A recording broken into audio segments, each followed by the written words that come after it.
مسلمانانو موږ زه مجید قرار تاسو ته کوم ثبوت وړاندې کوم، کومه معجزه درته وړاندې کوم، کوم کرامت درته وړاندې کوم. تر دې خو الله که لوی کرامت یو ولي د خدای ولي هم درته وړاندې کړي.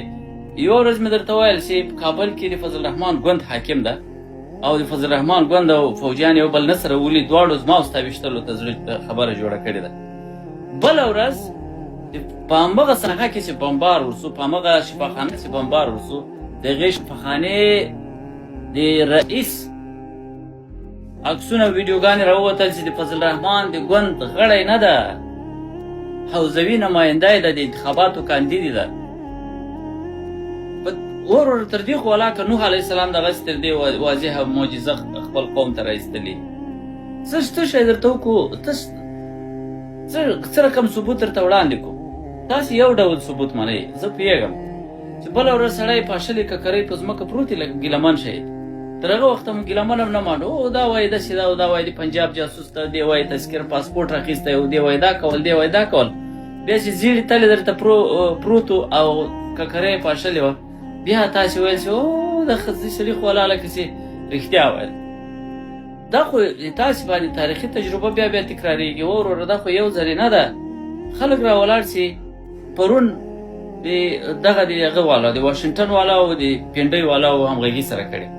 زما په اړه یې په دروغو یو پوسټ خپور کړی دی. خواجه آصف د پاکستان د دفاع وزیر زما په نامه یو خبره خپره کړې ده چې قرار ویلی دي چې دغه د کابل حمله چې ده دا پاکستان نه ده کړې.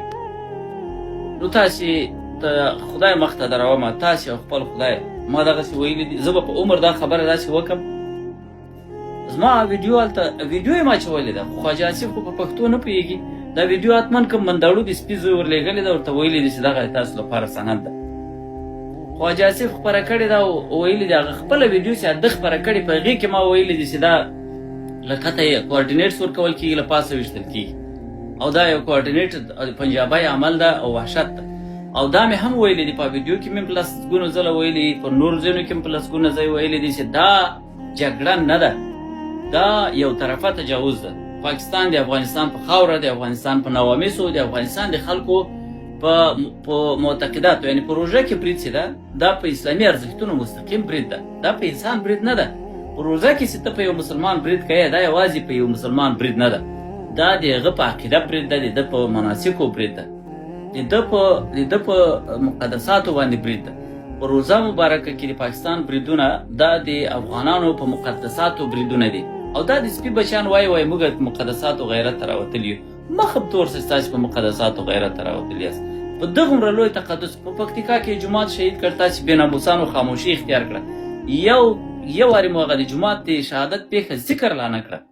په پکتیکا کې چې کوم جومات شهید سو او په هغې کې د واکسیناتوران شهیدان سو، والله بله د کابل سپیانو، د کابل پنجابیانو په دې خبره باندې خاشه واچوله او بالکل یې د هغې خبر هغې اشاره قدر یې ورته ونه کړه.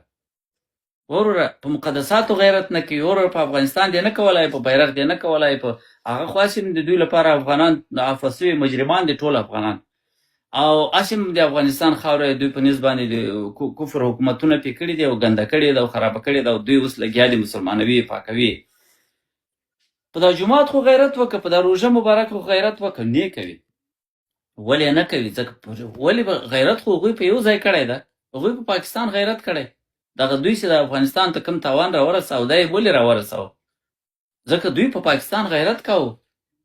دوی پاکستانیان دي، د پاکستان د منافعو لپاره جنګېږي، د پاکستان د 50 میلیونه ټنه د تا ډبرو سکاره د یو داسې ملت له جبه یې 50 میلیونه د ټنه د ډبرو سکاره وشو کول چې هغه هر کال په ژمي کې په سلګونو د یخنۍ له امله مړه کېږي او په زرګونو په لکونو ښایي نور د پلاستیکي توکو د سوځولو، د غلطو شیانو د سوځولو له امله په سرطانونو په نورو مصیبتونو مبتلا کېږي. دوی راولاړ شول د همدغه خوار ملت چې له یخنۍ ژامې کړپېږي او ماشومان یې کرخت کېږي په لارو د مکتب په لارو باندې او مړه کېږي. د دغه ملت له معدنیاتو 50 میلیونه ټنه دغو پنجابیانو ته ورکړل او د هغوی اقتصاد یې بېرته په پښو راودراوه. او دلته د موږ د سپي زمن موږ ته وایي چې ورسئ له دغو سپیانو سره ودرېږئ د افغانستان دفاع وکړئ. نو هغه خو یې نه کوي. د هغه کار دا نه ده چې افغانستان دفاع وکړي، د هغه کار دا ده چې پاکستان دفاع وکړي. د هغه کار دا ده چې پاکستان حمله وکړي او دی بیرته راسي موږ ته او نړۍ ته ودرېږي او ورته ووایي چې پاکستان بیچاره حمله نه ده کړې، دا خاصه حلقه د هغوی حمله کړې. د هغوی کار دا ده چې پاکستان حمله وکړي یو طرفه او دی ورسي یو د دروغو یو ټکه پوکه جوړه کړي، خلکو ته وایي چې دا حمله نه ده، دا جګړه ده، دا له دواړو طرفو جګړه ده. مخ دې تور سي جګړه چېرته ده؟ له دواړو طرفو.